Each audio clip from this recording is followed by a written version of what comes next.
నమస్కారం శ్రీనివాస్ గారు. నమస్తే వెంకట గారు. ఎలా ఉన్నారు సార్? Fine, super. సార్, చాలామంది వరకు ఎవరైనా ఒక పేరు చెప్పంగానే టక్మని మర్చిపోతూ ఉంటారు సార్. ఏదైనా ఒకటి చూసిన తర్వాత అరే అక్కడ ఏదో చూసాను నేను గుర్తు రావట్లేదు అనే రకంగా ఉంటూ ఉంటారు. అంటే మెమరీ పవర్ అనేది చాలా వీక్ అయిపోతూ ఉంటుంది. ఏదైనా సరే నిన్న జరిగింది మర్చిపోతారు, నైట్ జరిగింది కూడా పొద్దున కల్లా మర్చిపోతూ ఉంటారు. అవునా అలా జరిగిందా అని చెప్పి అప్పటికప్పుడు గుర్తు తెచ్చుకుంటూ ఉంటారు. ఇంకొంతమంది ఏంటంటే ఏదైనా ఒక్కసారి చూసారనుకోండి, అది ఒక 10 రోజుల తర్వాత అడిగినా సరే టక్మని చెప్పేస్తారు. రీజన్ ఏంటి సార్ ఈ రెండింటికి? ఎందుకంటే మెమరీ పవర్ ఎవరికైనా అదే ఉంటుంది, కొంతమందికి తక్కువ ఉంటుంది, కొంతమందికి ఎక్కువగా ఉంటుంది.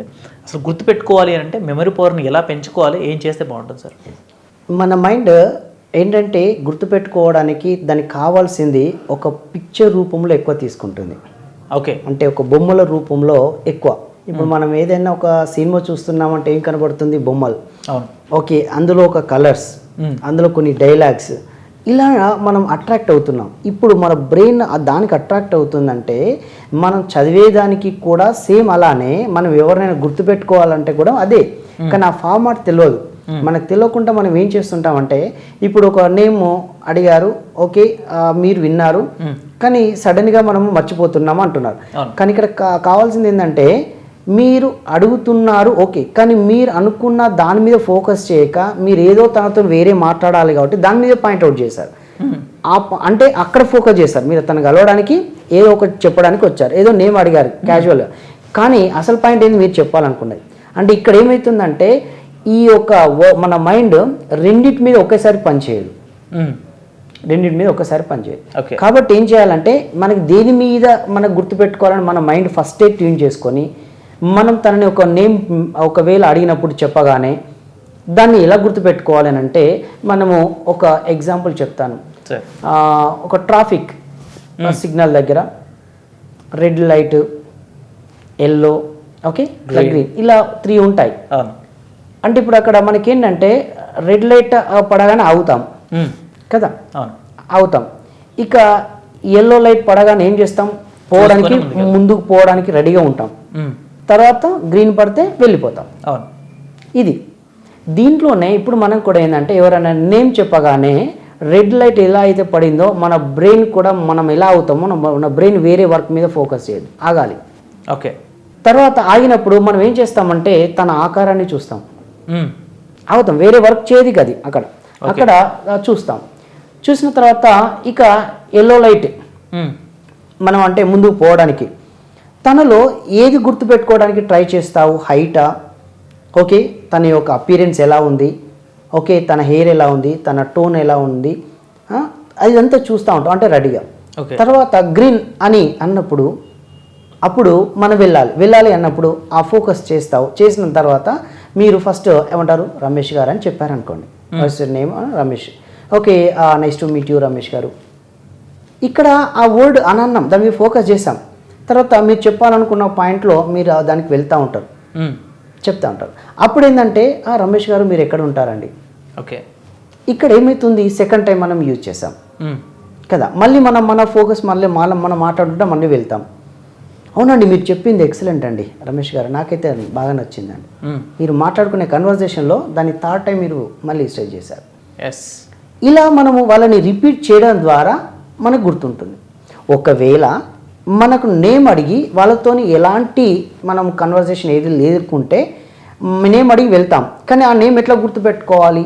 ఇది ఒక డౌట్. మళ్ళీ మాట్లాడుతున్నప్పుడు రిపీట్ చేస్తున్నాం, కానీ ఒకవేళ ఒకటేసారి అడిగి మనం వెళ్ళామనుకో, అది ఎట్లా గుర్తుపెట్టుకోవాలనుకుంటే, మీరు ఇంటికి వెళ్ళారు, మీరు వాష్ చేయడానికి వెళ్ళారు, నేను ఆ పర్సన్ కలిశాను, ఆ రమేష్ అన్నాడు, ఒక్కసారి మైండ్లో ఓకే దాన్ని రిపీట్ చేసుకోవాలి.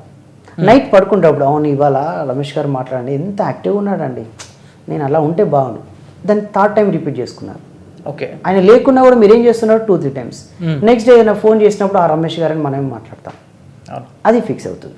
ఇంకా అలా కాకుండా ఇంకా కొన్ని ఎలా గుర్తుపెట్టుకోవచ్చు అంటే, ఇప్పుడు ఏదైనా ఆ రమేష్ అనే నేమ్లో ఏముంది ఉన్నదనుకోండి, ఏదన్నా ఒకటి చూసాం అనుకోండి, రామ్ ఉంది, రామ్ అనేది రాముడు, ఓకే నాకు ఇష్టమైన దేవుడు రాముడు అని మనం అప్పుడు క్రియేట్ చేసుకోవాలి. మనకి ఇష్టమైన దేవుడు కాకుండా మన ఇష్టమైన దేవుడిగా రాముడు చాలా మంచి అని ఇలా మనం ఏదైతే అనుకుంటామో రమేష్ అంటే రాముడు ఇలా.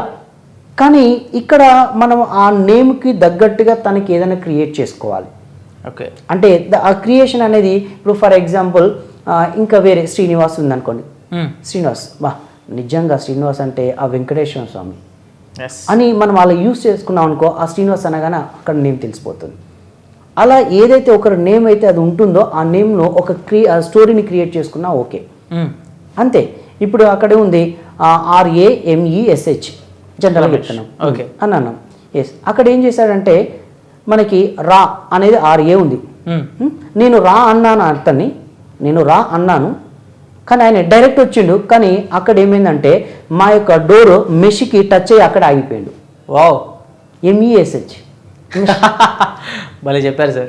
ఇలా మనకి దాన్ని రానగానే ఇట్లా మెష్ అనగానే ఆయన ఎందుకు తట్టిపడ్డాడు, రమేష్, మెష్కి తట్టిపడ్డాడు, ఆయన పేరు రమేష్ అలా గుర్తుపెట్టుకోవచ్చు. ఓకే, అలా కాబట్టి మనకి ఏ నేమ్లో ఉన్నా దాంట్లో ఒకటి ఏదైనా ఒకటి దాన్ని చూడాలి. దాన్ని ఒకవేళ లెటర్ని డివైడ్ చేయడమా, ఆ వర్డ్ని చూడమా, లేకపోతే ఫర్ ఎగ్జాంపుల్ ఏది సురేష్ ఉన్నాడు అనుకోండి, సురేష్ మీద ఏం సెట్ అవుతుంది అది, దానికి SU ఉన్నది అనుకోండి, దానికి అలా ఏంటంటే సూట్ వేసుకొని ఉన్నాడా, దాన్ని సూ మీద నన్ను సెట్ చేసుకోవాలి. అలా ఇప్పుడు నేను వెంకట్ గారు ఉన్నాను, నేను మీరు కాల్ చేసినప్పుడు నేను వెంకట్ గారు అని మాట్లాడుతున్నా కదండి.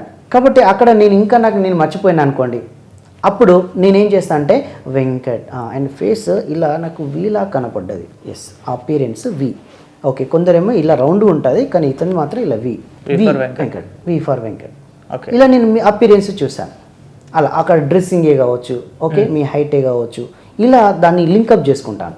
ఓకే, అలా గుర్తుపెట్టుకుంటాను. ఇలా మేము ఎన్ని నేమ్స్ అంటే అన్ని నేమ్స్ గుర్తుపెట్టుకుంటాం. సో ఏదైనా సరే మనం ఒకసారి పేరు కానీ ఏదైనా ఒక సిచ్యువేషన్ కానీ సంఘటన చూసిన తర్వాత దాన్ని ఇంకో దాంతో లింక్ చేసుకొని మైండ్లో పెట్టుకొని పర్ఫెక్ట్గా ఉంటుంది అంటారు. అయితే అవును, గ్రేట్ సార్. ఎవరైనా ఈ మెమొరీ క్లాసెస్కి జాయిన్ కావాలనుకున్న వారు ఈ కింది నెంబర్కి మీరు అప్రోచ్ కావచ్చు. Thank you sir, thank you so much. Thank you so much. So చూసారు కదండి ఈ వీడియో పైన మీ అభిప్రాయాన్ని కామెంట్ రూపంలో తెలియచేయండి. అండ్ ఎవరైనా సరే శ్రీనివాస్ గారి మెమరీ పవర్ క్లాసెస్లో ఎన్రోల్ చేసుకోవాలనుకుంటే మాత్రం పెద్దవాళ్ళైనా సరే చిన్నవాళ్ళైనా సరే కింద కనిపిస్తున్న నెంబర్ కాల్ చేసి ఖచ్చితంగా మీరు ఎన్రోల్ చేసుకోవచ్చు. అండ్ ఈ వీడియోని మాత్రం లైక్ చేయండి, షేర్ చేయండి, సబ్స్క్రైబ్ చేసుకోవడం మాత్రం మర్చిపోవద్దు. Thank you so much.